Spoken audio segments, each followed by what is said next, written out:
All right, let's go. All right, what's up, everybody? Let me get this on my screen. I'm using the US 500 right now just because my ES chart. I'm gonna just show you my ES chart though, how I mark it up. But I was gonna take you out through the process though. I'm gonna show you how I mark up my ES chart right quick.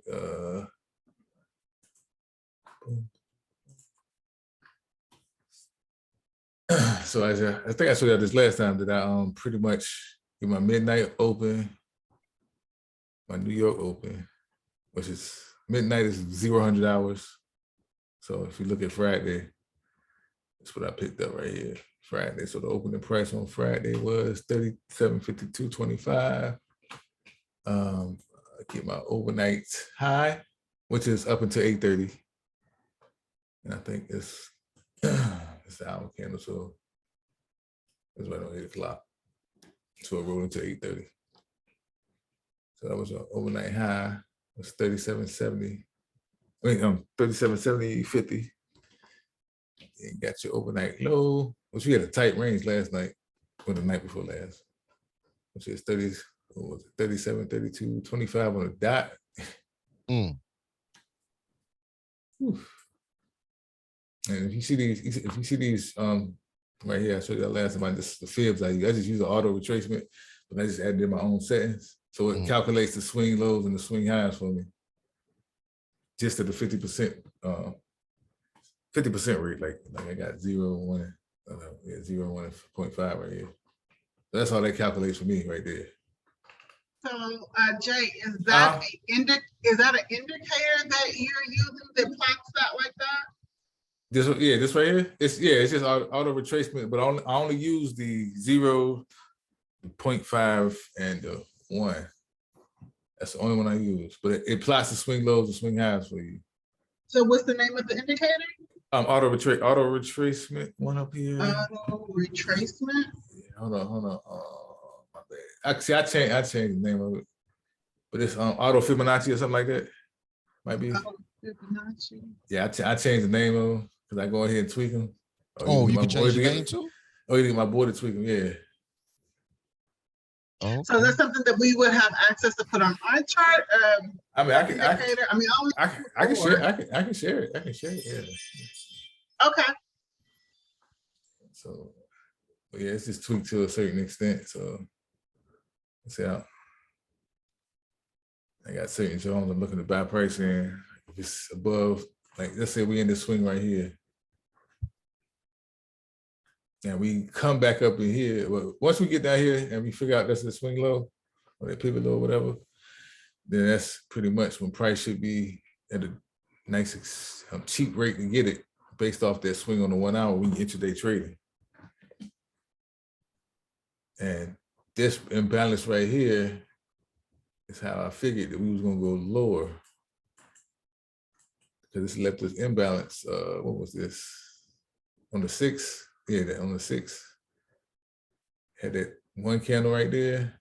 This one candle right here. The wicks did not touch. So that's, like I said, that's the glitch in the matrix. It lets you know it's gonna leave some liquidity right there for price to come back and get to take down later. It's a bearish imbalance. Okay, can you explain that again, the imbalance again? Yeah, okay, look, I'm opening it up closer for you so you can see. Okay. So you got it's a 3 candle pattern. This candle right here, this candle right here, and this candle right here. The first and the third candle do not share the price. So it leaves a gap in the price action right there. And that's gonna leave an imbalance where price will have to return to later to pretty much get liquidity from there to make his next move. Okay. The next move up. That's gonna make the next move down because this is a bearish imbalance. If it's made on the way going down, it's bearish. If it's made on the way going up, it's bullish. Okay. Yeah, so if you were playing futures on that, you seen this going up like that, and before the market opened, you play futures, you could have caught that trade all the way down based off that 1 hour imbalance sitting right there. And it hadn't tested yet. Got up close to it, but it hadn't tested yet. Once it tested that first time, I'm looking for the drop. High time frame always holds precedent over any lower time frame. So you're gonna see these all on all time frames, but you got to know what price is trying to go to get liquidity on high time frames to figure out like I said, when that break on the lower time frame happens, the breaker structure or the market shift, to know to get into the trade to take it that way. If that makes any sense. Okay, yeah. Okay. let me know that. Repeat it again, because I know with Eldora, when she said, okay. Yeah, go ahead and repeat. Go ahead and redo it again for all of us. All right, so if okay, all right, go through the scenario again. Hold on, man.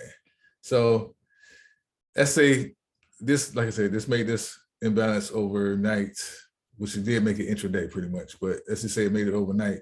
But you were trading overnight, and you came back in the morning, and this imbalance hadn't been touched yet. And we still, and price is still going pretty much going down. It hasn't broken structure on that particular time frame. The main time frame you're looking on, which is the 1 hour. That's the main one I'm looking for intraday. So you see it's not changing structure, it's not changing structure. And then boom, you see it go back and hit into that imbalance. That's a bearish imbalance. The first time I hit that imbalance, if this move right here did not make an imbalance on the lower time frame when it went up, then that means when it hits this bearish imbalance right here on the 1 hour, we should drop all the way down and keep dropping down into the next bullish imbalance, which is right here. And that's, you can see that's kind of where we it went down some, but that's what we bounced from. And the imbalance right there. So it can bounce, but it's only gonna bounce back into this gap right here. This next bearish imbalance.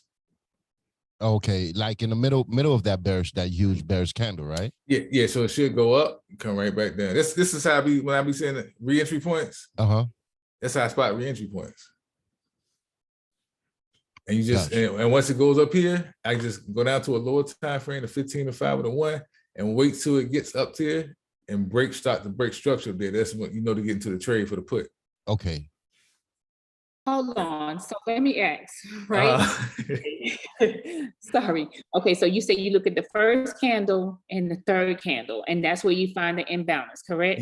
Yeah. All these blue blocks, these are bearish imbalances. All these blue rectangles and okay. Like the whitest ones are clear, bullish ones.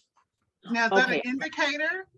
Yeah, that's an indicator also. That's an indicator also. Look up Nephew Sam. It's at Nephew Sam FVG. Because some people don't like I said, some people call them fair value. I call them imbalances because I've been trading them since forever. So, and you can see like we bounce, like you can actually go and see like where we bounce off this one right here on the monthly chart. I mean, monthly chart right here. Got into that one and bounced off of it. Okay, so you said the gray on. You said it's called Nephew Sam FVG. Okay, and you said the gray boxes is a. Yeah, I customize mine for color change because I like to keep pretty much. I mean, my chart be looking crazy sometimes, but I try to keep it like simple. Oh, okay. Yeah. Yeah, that indicator is available. I see it on TradingView. Yes, yeah. Okay. Yep. Yeah. Nephew Sam. Yep. But I just changed it and changed the word in there. I just customized a little bit. I know a little coding. Okay. All right, Wavika. I'm sorry. You had. I think I cut you off. Sorry about that. I was going to ask a question. Eldo, were you going to ask a question? I'm sorry. No. Okay, so I was going to ask this. So the more indicators we put on TradingView, they charge more, correct? What is it? Yeah, because 5 for what the first one, is the 5, first version. Then 8, I think the next one, and then 25. 10. Yeah, something 10. Crazy. 10, it might be 10, 8 or 10, and then it's like 25. Yeah, 25. So I only got the Pro. I mean, I got the Pro Plus because sometimes I be, just thinking about stuff to make, and okay, it's gonna pretty much make my life easier as far as a trader. So, and this other one right here is called the what is this? This Nephew Sam too. The breaker structure, change the character, which the breaker structure is you pretty much break, like if you're in a certain trend, it's sticking within that trend. So like here, you go down, come back up. We never close to break structure above this close right here. So we still in that downtrend. So when this close come down here, it breaks structure on the downside. And it should show you that. I thought it misses a couple of times, but yeah, it's pretty much accurate though. Now with the nephew Sam's, the parameters in there, anything needs to be changed? It's just literally preference, but it's literally preference. Okay. Because like I said, by default, I think they got the bullish one's green and the bearish one's red. Okay, but everything else stays the same? Yeah, pretty much. I just lengthen that. You can lengthen out the boxes, extend the boxes like I do, because I like to see them further down the line when they haven't been closed yet. So I know the price got to return to close to get the liquidity, because it's still liquidity there. So that's why I extend mine out. 20 So bucks. on nephew Sam, I'm seeing probably about 12 or more different indicators. The first one. It's the FVG the nephew Sam in parentheses like this. Okay, so FVG, and what was the other one? Nephew Sam. Yeah, but is it two that you use? Oh yeah. BOS/CHOCH.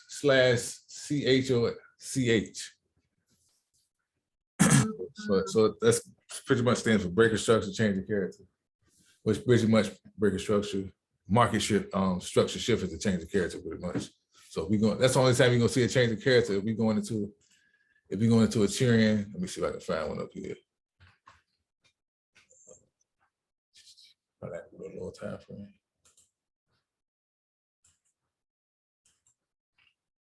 And it's color coded, so it'll let you know it's a bullish breaker, breaker structure. But this is a change of character because pretty much this was a downtrend. I don't think that was an official change of character right there. Like I said, it's pretty much almost accurate, but let me. But I can see it. But this one right here. So this is the downtrend. When you put a trend line right here, you see a downtrend on this right here. So a change of character is pretty much breaking that downtrend, which it did right here. And you got to change of character. Look, mine's small. You can probably make them bigger. But it's COCH right there. And it's a little line right here. Okay, yeah. Yeah, mine's kind of small. So I don't even know if you can make them bigger than that. I would never try. I just left it like that. But it's like right here. Yeah.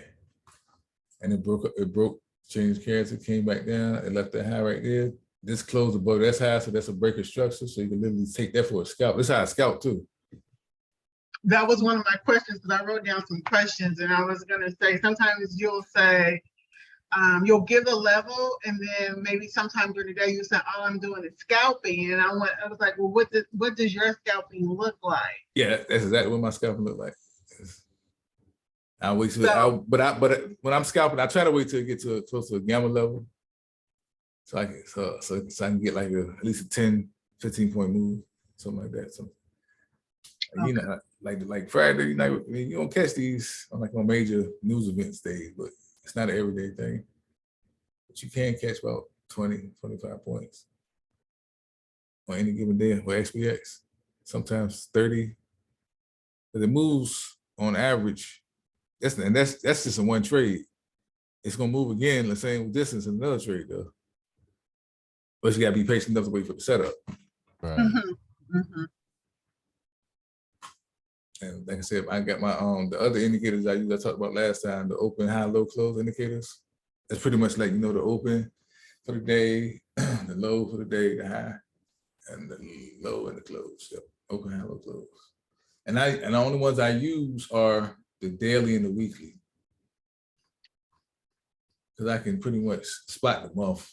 You know what I'm saying? By going down here looking at the dates and seeing what price is close to. But pretty much my daily, this my daily high, the orange one, my daily low.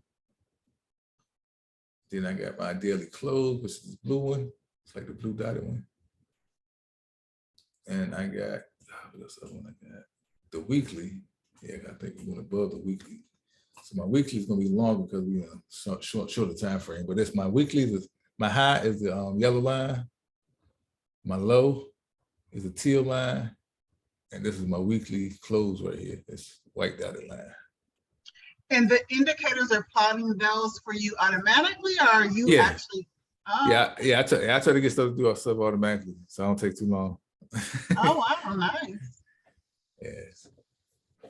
So I kind of get to the business, because you want to be able to see it and it's there showing you to you, so you don't think it's so you don't have to think it's hard, pretty much. So when you're scalping and your lines are drawn, you said you start with the 1 hour chart, but when you go into scalp, what time frame are you looking at? 15 minutes. Oh, you're scalping off the 15 minute? I was just saying, I'm looking at the 15 minute, because that's why I want to see if something happen to reverse what's coming to a 15-minute level, because they kind of hit quicker in the intraday. But you go down, but I usually enter on my one. I always enter on my 1 minute. Oh, you enter in your 1 minute. Okay. Yeah, I enter on my 1 minute. But like I said, those three time frames: the hour, the 15, and the 1 minute is ones I'm literally watching intraday. Because literally for the top of the week, I've already gotten my main levels. This, you know what I'm saying, that I'm looking for the week. Okay, so you enter on the 1 minute and you exit on the 1 minute? I exit on my fifth, wherever I'm aiming for, on 15 minutes. That's what I'm exiting at. Okay. And if I see it, if it keeps going, like I say, it don't like it's like it's speeding up. Pretty much momentum still coming. And when it get to like on the, like say it's going, let's say it hit up here and then go down the bounce to take this right here. But then it comes right back, hits another one of my other pivots right here, but then bounce right back down. Now, if it starts going past that, I'm looking for another area. I'm gonna go to my 1 hour first and look for another area that has some wicks down here where prices coming back to take out liquidity to the next level, or if it has an imbalance down there, because more than likely it's reaching for that. It's gonna be reaching for that imbalance, because everything happens in swings in the market. And if it goes back up here and fails this swing, that means we're gonna get an even bigger drop. Every failed swing means a bigger drop. Mm-hmm. Yep. What's that next level? Right there in the green, right there? Oh yeah, right here. What's that next level swing? Oh, right here, talking about right there where it had a little pivot right here. Right, yeah. Oh, it's right there. Yeah, because it plotted out for you. 36, 32.50. Okay. I low for yesterday. So it bounced off of that, and then what are you aiming for on top? The 3,700? Oh, when they go back up here? Yeah. When they go back up, I'm on. Let me see. Let me look at the 1 hour too. It's because they'll probably be more than likely in the same area. That's how you know you can take a put right there when you hit up there. I take this back. My ankle be bopping, all that stuff. So we take that right there, change another color. It's yellow. And that's for 15 minutes. It should be about in the same area, yep. As the other imbalance. So when you see multiple imbalances stacked like that across multiple time frames, you can take a put right there. Okay. So that's about 37.70. I mean 36.70, 36.67 range. Before touching and go back down. All right. Now, the only thing that would make me think price could potentially reverse if once it goes back up there, if it start making crazy imbalances up here and not coming back and filling them on lower time frames. That's the only thing that made me like, okay, more than likely we're gonna get this a reversal, a strong reversal. Okay. If I don't see that happening and we don't get a bunch of imbalances on this move back up, I'm taking it right down. Let's take it right back down. And when it goes back down this time, I'm gonna be aiming for it to take out that low that they just created right here. Gotcha. So if it comes all the way back, so that's what, 37, like I said, 37.60. I'm gonna say the 36.60, 36.70 range. So once it hits that range, you in the put, as long as everything lined up in your strategy, and then that's about a 30-some point drop you can catch. Ooh, sounds like a ton of brick. That'll give you some nice gains at SPX, I'm telling you. Because I think it was it Friday? Yeah, because I remember I said if it didn't get above 37.20, pretty much, we should be going down to 30. I think it's at 38.90, something 36.80, 36.90 range. If we hit that range, And it wasn't no reason to get out the trade at that point because it started making imbalances on the way down. It made a big imbalance on that drop. Yeah, it was trying to go up and then it dropped again. Yeah, on Friday. So it came back down, but it made another. See, that's why I would have took it. I would have took it right there. Like if I'm saying we didn't take the trade, this would be your entry point. If y'all not. So once it goes back, it made this imbalance right here, the big one. Then it made another one right here. So once it trades back into that imbalance right there, your entry is going to find a breaker structure on the lower time frame. So, I mean, or to change the character on the lower time frame because it's going up right there. So let's see, let's box this in right quick. We on 15. Let's go to 5 right now. So that breaker structure on the lower time frame was a head and shoulders pattern. And it created another imbalance on the lower time frame. So you have another entry. Okay, from that FFFG. Yeah, the FVG. Yeah. Okay. Yep. And how do you have those where it says liquidity? Is that also an indicator? Oh, that's just me looking at certain areas on the chart. Like so you type that. Yeah, I type this. Yeah, I type liquidity and stuff in. Yeah. And what is the volume profile indicator you're using? Visible range. What is it? It's called visible range, I believe. Visible. Yeah, visible range. This one right here. Okay. And like I said, it's pretty much custom, I believe. I don't believe I made any specific changes to it. No, I just custom color it. That's it. I mean, you can double check though. Okay.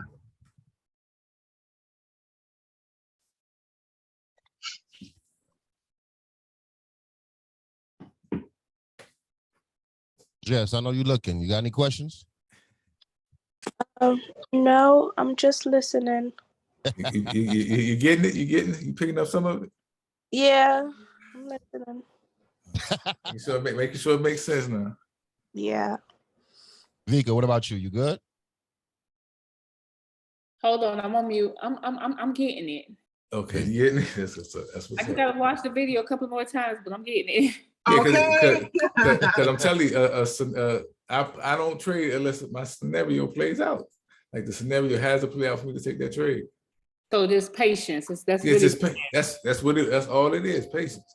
Like, because just think you see you on the lower time frame. That's why I say you got to go for the higher time frame bias. But you go up here, you're looking like, oh my gosh, it's about to reverse on me. It's not about to reverse on me because we're hitting the same gap on the higher time frame. It's telling me.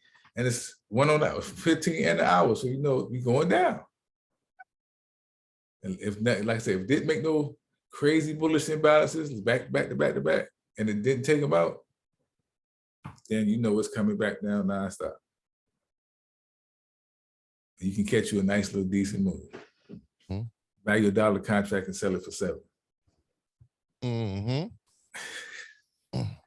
that's another way too to stay in the play longer. You know how Jess is talking about, okay, I wish I could stay in the play longer. This is one of the ways, you know, just to basically line it up, make sure everything is okay, and just check the previous levels to see if it reaches it. Once it reaches it, and you're like, okay, now it probably go lower. Okay, now fuck 20%, fuck the 30%. Let's stay a little longer. Yeah. You see what I mean? So yeah, I mean, a lot of people, I definitely tell people, yes, take their 20-30% by all means. If they're working, have a 9 to 5 and can't really focus on the trade that much. But for the people like us, Eldora, and so forth, that can stay on the trade, that can help you guys stay in the trade longer. If I don't say exit, that means don't exit. You know what I'm saying? If Ray don't, I'm sorry, Jay don't say exit, don't exit. Stay in it, hold it. Because there's certain things. Yeah, it's like this one right here. Just made that big imbalance. Got up in there and got that liquidity from that imbalance. Because basically, that imbalance is causing a lot of people are pretty much underwater at that point. So by the time price comes back up there, they're rushing to get out of those trades. Yeah. So that's all they're doing is go back in there, fill those little bit of orders and come on, right? Keep coming back down. And that was a gamma level that we went up and tested. So you know if we fail a swing up on a gamma level, you're gonna get a crazy drop. Because if you look at me, like on my chart, 3720. Can y'all see my Google spreadsheet? Yeah. Okay.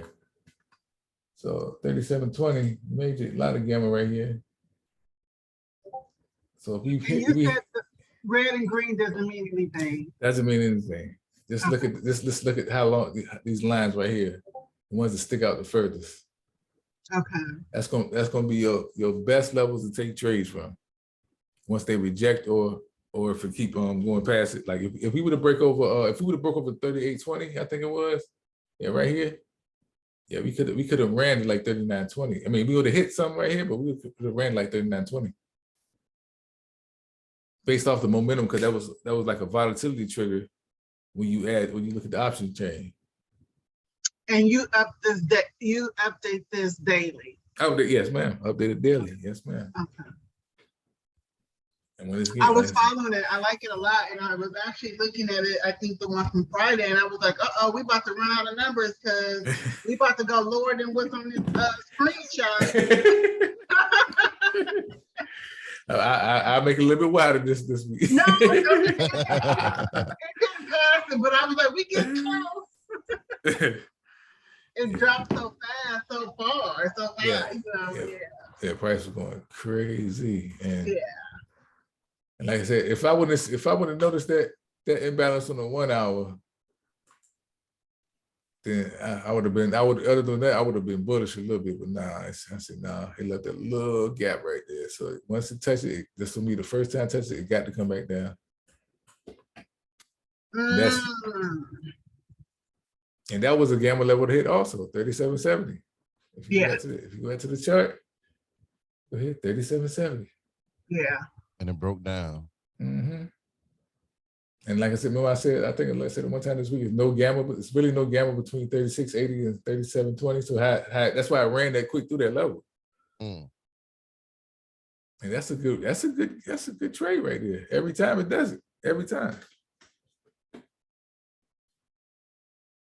And is the gamma level, because I know the delta and the theta, I haven't really studied gamma, but I've heard you say something to the fact of it gotta equal 1 or something like that.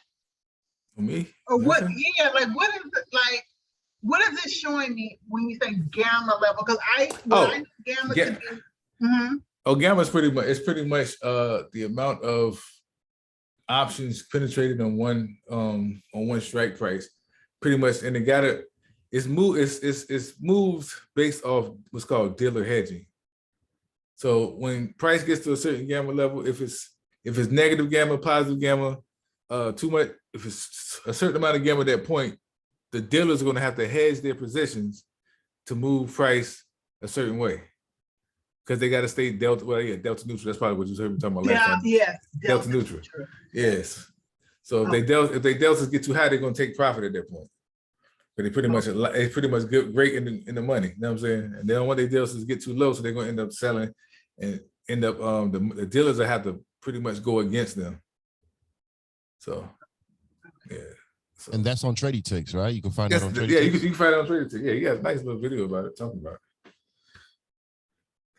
But like I said, I discovered this looking at the option chain, and like I said, I break it down to show us. Go to option chain if you can. You can just on bar chart, right? Yeah. I think it's on bar chart. Yeah, you go on bar chart. Let's see. Oh, okay. Yeah. Let me see. Yeah, let us see that. Yeah. But I go and combine all of them pretty much. Like I got, but I do all the monthlies, and this is on my spreadsheet. I add them all together, and I'm going in there. It's a calculation you got to do for gamma, pretty much. But I'm using all the monthlies up to whatever the latest one they give me. But sometimes I don't go that far. Like I'm all the way up to March now, pretty much. That's the last gamma. That's the last option chain, part of the option chain I'm using up to March. Okay. And you go in there. And calculate the delta, see what the delta is at, calculate all that, and pretty much you get the chart that spits out. Because I got to automatically calculate it for me because I don't feel like doing that. Gotcha. I like automation, man. That's all I'm doing is use the chart, and I use the every week from December, not December, but October and November. every strike price there, and I'm looking at what it's concentrating on the like the 0 day out to 2 days. Okay. And then it pretty much give me a gauge of where the market could go. Are you doing near the money? You talking about as far as no, I'm looking at all of them. Yeah, because all like. Or you just show all? Yeah, I'm looking at all of them because if I see a large percentage move like from the top or the bottom, I know we got a better chance of going the opposite way because they're pretty much taking selling all their positions right there and expecting to move in the opposite way than they're selling. If that makes sense. Mm-hmm. Okay, because they pretty much looking for the moves. So they get out positions and probably move them to a further out date. But you can play that move based off of if we looking at the chart right here, and let's say we see all of a sudden all of this decrease right here compared to all this down here. Yeah, we finna move all the way up here. Like take off. Like we start seeing this shrinking daily, and shrinking, we finna take off this way.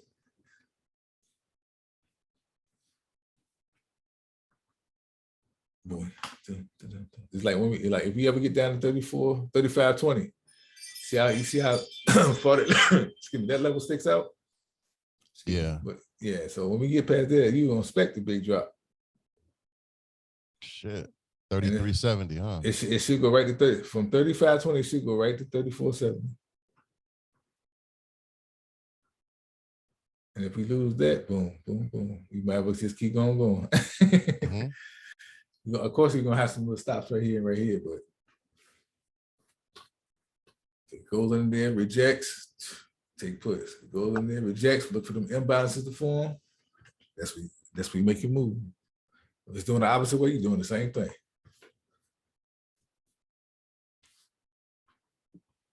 It's just patiently waiting for it to form. Like I literally, what was it? A few weeks ago, me and my cousin was on a Zoom call. He was trading. And I was like, wait till this, because he was waiting to take a call. So I'm like, nah, because I said, if this candle don't close right here. Matter of fact, it was a call. He was thinking of taking a put, though, my bad. He was taking a put. And I'm like, this candle close, we got 19 minutes for this hour candle close. If it does it in 19 minutes, we're not gonna move all the way, because the candle was like crazy. It was probably like this high or something. So I'm like, we're not gonna take out that candle in 19 minutes. The whole candle. It was a huge, so I'm like, it's gonna leave an imbalance right there for you to go in the lower time frame, like the 15, check see if you got one up there, and hop in the trade on the 1 minute and take the call up. And that's what he did. It's just those scenarios got to play out. Because they're the most high probability trades. I'm telling you, it's crazy. Can we do a live trade with you one day? Yeah. Okay. I'm not like I'm BJ's cousin. We're gonna be cousins real quick.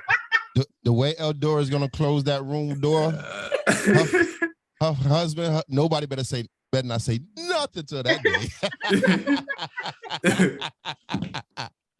Yeah, we gonna rock and roll, yo. Let's do it. We'll plan out a day. We'll all go on and get this money. Yes, let me know so I can call in that day. Ooh, you know what? Oh man. You know, yo. Yeah. Man, I don't want nobody to get in trouble, but hey, we might have to do that. Call in. I'm definitely calling out. Yeah, we'll let you know at least a week in advance so you can get, Apple time off and stuff. If I didn't have to get Apple time, it's a family emergency. So I'll be calling in. You say you got family emergency, right? Yes. Right, because if you think like a day is gonna be real good, like, oh my God, we think that or not. Okay, y'all better call in tomorrow. Call off tomorrow. For real. But see, that's the thing, because with ES could change overnight. Yeah. That's why I say you get the most information from that chart. It lets you because you'll miss some moves just watching SPY chart or just SPX chart. You'll miss some of the overnight moves that happen. Even though I'm saying you'll get a gap up or a gap down, you still have imbalances that's forming that if you just watching SPY regularly on their chart, you don't see it on SPY chart. That's true. Yeah. Because SPY doesn't trade 23.6. So, and you go to take a trade, you wonder what happened. You go look at ES chart, like, oh, that's what happened. So you only look at the futures, the ES. I only trade the futures. I only trade the futures. Okay. And I look at ES, like I said, I look at ES NQ chart. NQ is basically QQQ. ES is SPY, pretty much. I'll look at VIX. I plot all VIX major levels that I see. And they got GEX, they got a GEX chart too, a gamma chart. So that's why when we ran from when we was on VIX, I think it was, I forgot what day it was. But let's see. Might have been this day. Yep. Anytime VIX gets over 3250, if you look at that gamma chart, it might have changed a little bit. But if it gets over 3250, you're going right to 35. Every time. It's as long as the gamma chart stays the same right now. It's like it's ghost levels between them, pretty much. And the reason I said that that 3175 was a rejection, I think that was close to a weekly level, but I know it was close to the previous day's close too, but they had an imbalance right there. And I was like 3175 should be a strong rejection on VIX when I said that on Friday. Yeah, that's why I knew it was going to reverse right there. It was the imbalance right there on multiple time frames. So your yellow line is the VIX, right? No. My yellow line is this is the VIX chart right here. You talking about this yellow line right here? No, right here where it says 3074 to the right, 2962. Oh yeah, that's a VIX on the auto Fibonacci. Yeah, that's the VIX.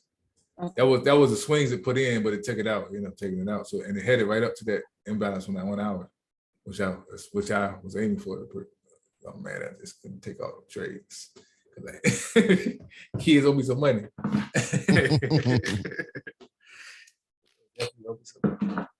Yeah, plot like I said, it just plots the swings for you. And if this doesn't, if it goes down and makes an imbalance above the 50% range, pretty much on you can trade. That's a scalp trade you can trade too. If let's say you're on a 1 hour and you see it made an imbalance right here, right above the 50%, so that means it's not going down no more than likely. And we trading it today. You see it on 15.5. It's on that 1 minute time frame. Once it gets to that 5 minute one, take it right up. Okay. Yeah, it's. I know it's out, but it's just the paces part. That's all it is. I'm telling you, it's trading is a war on paces. I'm telling you. I gotta add that auto fib back on too. Yeah. I used to have it. I gotta add that on.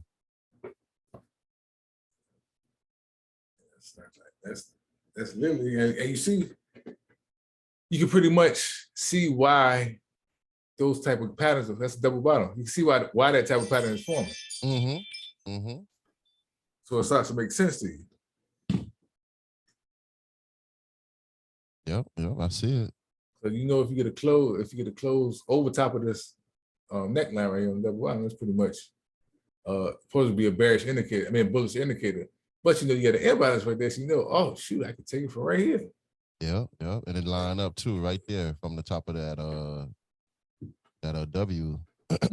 So all I'm looking for is the next liquidity, which is pretty much the imbalance. It'll be imbalance or wicks or swing. That's what I'm looking for to take out after I see that. Like you could literally took it right back up to here if you would have caught it down here, because I know in the lower time frame it was probably about in the same spot. So if you took it from right here, that's literally, let me see how many points we could have had on that move right there. So let's just say you caught it right here. So to this swing right here. It's VIX though, but on SPX it's probably would have been like 15 points. That's a good trade. But and you could, if you had multiple contracts, left a runner, but once it has, you see it come back and hold that particular level, which it did a long week down right there. So once you see it change character or market structure shift back to the upside, you take it, you get right back in, take it right up to the next level. You see, once you left liquidity over here and it's an imbalance right here. So for me personally, if I seen this inbounds right here on the 1 hour, I'd have took it all the way back in there. Would have held it. I would have, of course, had my one where, like I said, I tell you how I take off majority of my contracts is this leading runners. And that's what's heading back up to the other inbound. It's the same way you trade any stock. Yep, leave that runner. Yep. Just in case. Sir. Any questions? Go ahead, Eldora. Yeah, I was just sitting here thinking about how people have different jobs and how you talk that language. And so I'm like, oh, I'll be glad when I'm able to talk this language when I'm saying, oh yeah, it was a ghost level. Oh, it left that liquidity. Oh, like, yeah, you get oh my goodness. Yeah, it's a lot.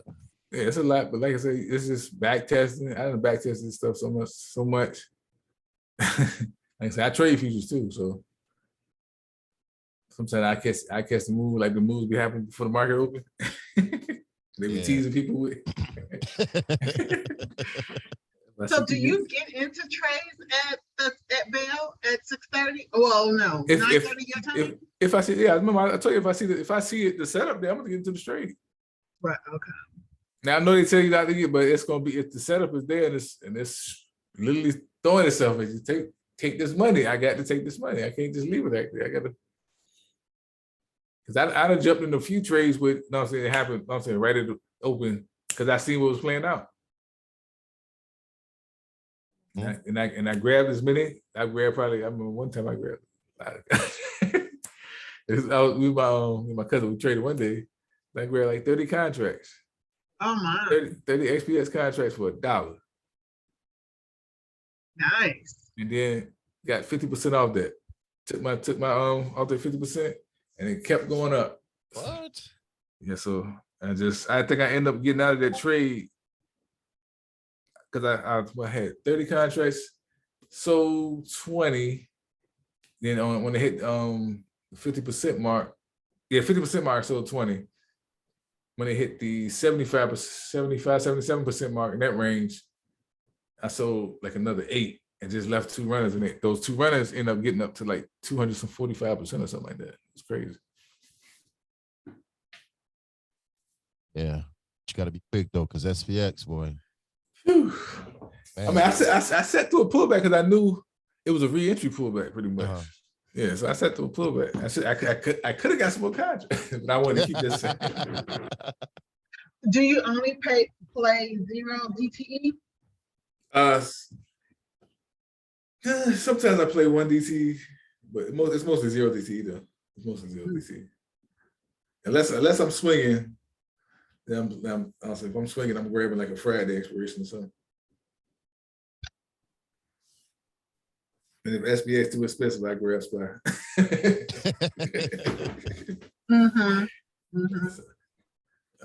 That's why I say, it's going to be the same percentage gains, but just different side move as far as price wise. That's it.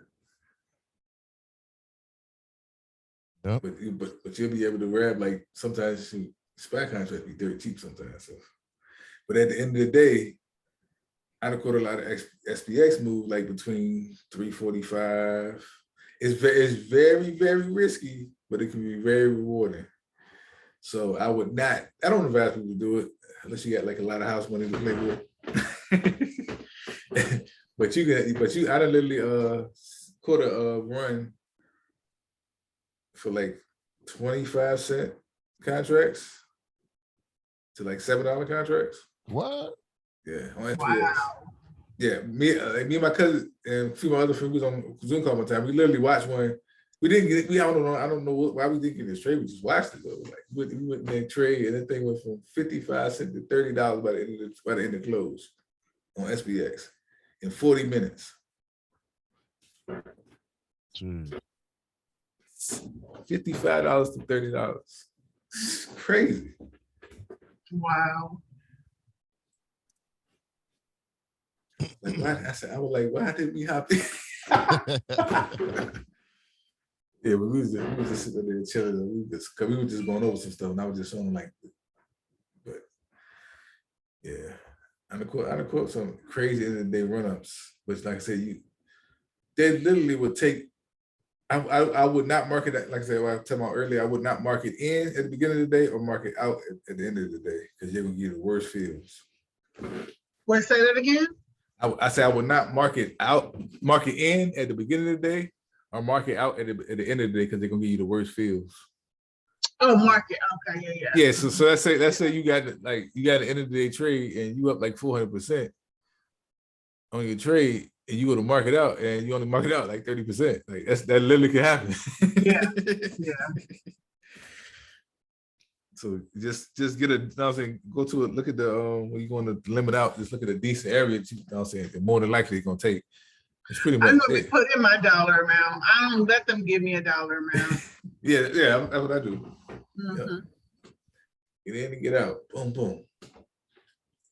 I got to work on that. I'm always marking it out. Man, SPX, man. TD taking that money for them, nigga. Yo, TD, man, look. That's the only money. Yeah, that's the only downfall with TD. They do have that commission and stuff, but yeah, if you make it, it'll be rewarding still. If you up 200%, it don't matter. But yeah, TD take money. I was like, oh shit. Yeah, like I won't matter losing 30% or something if I'm up 200%, but like I said, getting out for 400 to 30%, that's crazy. I've been mad. Fight somebody. TD making their money, boy. Yes, sir. I called them and had them lower my fees. Oh, for real? Uh-huh. What you got, the 10 cent contract?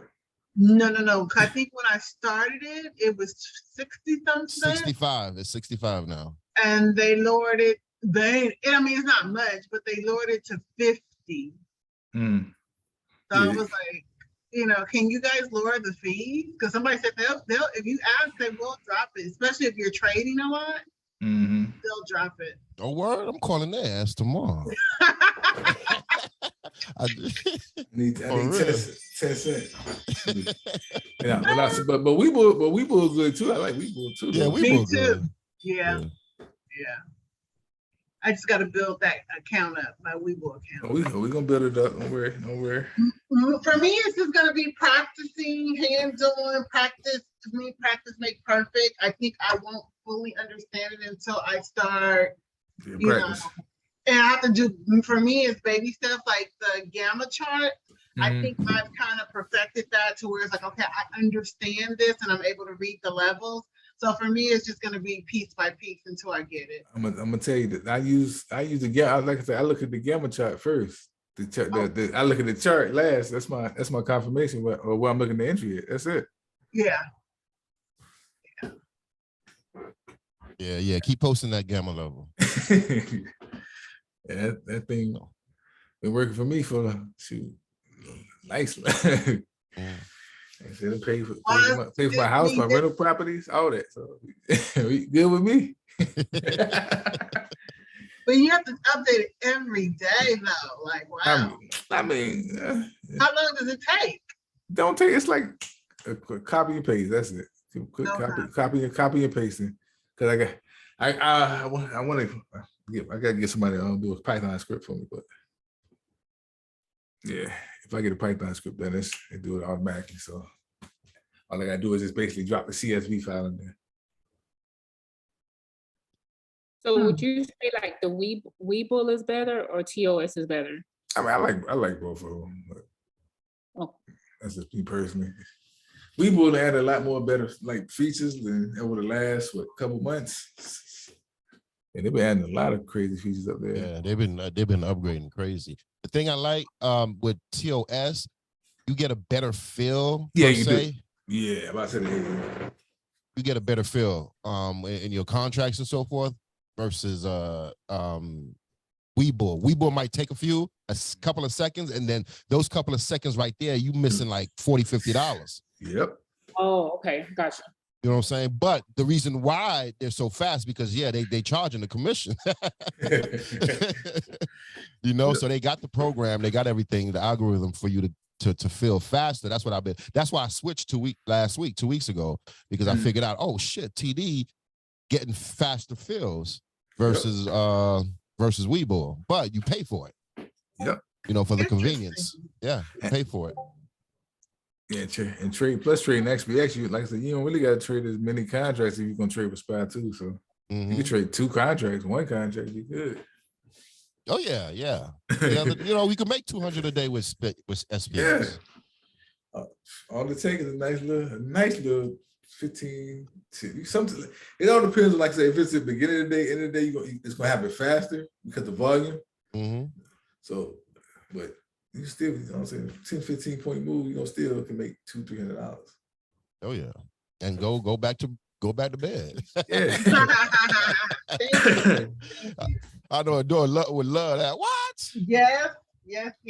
And then wake up at power hour, make another 200-300. Like I'm sleep. I'm done for the day. Sleep. God, enjoy the rest of the day. For real. Exactly. Hey, listen, that's how these people listen. I know folks that trade in the morning about 11 o'clock. They're on a golf course. Yeah. Mm-hmm. You know what I'm saying? I'm like, shit, that's what I want to do. Yeah. Yeah. I look for at least 2, 3 at the most good trades. Take, and I'm done. So you don't just sit there all day, Jay, in front of your computer trading? Nah, I mean, I like I said, I got certain alerts going off. So What is if y'all would trade with me live, y'all see I got volume spike alerts going on. I got all type of alerts going on. I got that's how I know. I said we got a high chance of getting breaking structure or a continuation to the trend or market structure should change the character on based off the 1 minute volume spikes. Now listen, I got those going off too. So like I said, my alerts be going off. Like it drives somebody insane, wasn't me. So but I'm so used to it. I think I was somewhere. Where was I? I can't remember where I was a couple of weeks ago, and my phone was like bing, bing, bing, bing, bing, bing, bing, bing, was going off because it alerts on TradingView. You set your alerts, and if it manifests, you go on your phone, you check it. If it's right, boom, take the trade. Yep, that's how we doing all the time. You got alerts going off when it hit gamma levels, everything. Yeah. You can set alert. Yeah, I believe you can set an alert. Let me see. You can set. I think you can set alerts with some of the indicators too. Yeah. I know. Yeah, you set one for the open, high, low, close. I got a few set for those, and you set these for these too. Yeah, I think majority of the indicators out there you can set alerts for everything. That's why I like TradingView over you use the TOS chart. TradingView got a lot of stuff that you can customize too. So. Yeah. Any more questions? Everybody quiet. Any more questions? I'm gonna need y'all to watch this 55 times over. I'm telling you what, if you gotta slow it down. We watch it 55 times over. I will. Trading will become much easier. Yeah. All right, y'all. Yeah, I'll go ahead. Once it's in tonight, I'm going to go ahead and post it so we can all watch it tomorrow, tonight, whenever y'all want. Definitely. Thank you. Thank you so much. No problem. You. Okay. Appreciate you, Jay. Appreciate you, man. No problem, man. Y'all have a good one, man. All right. Y'all have a good night.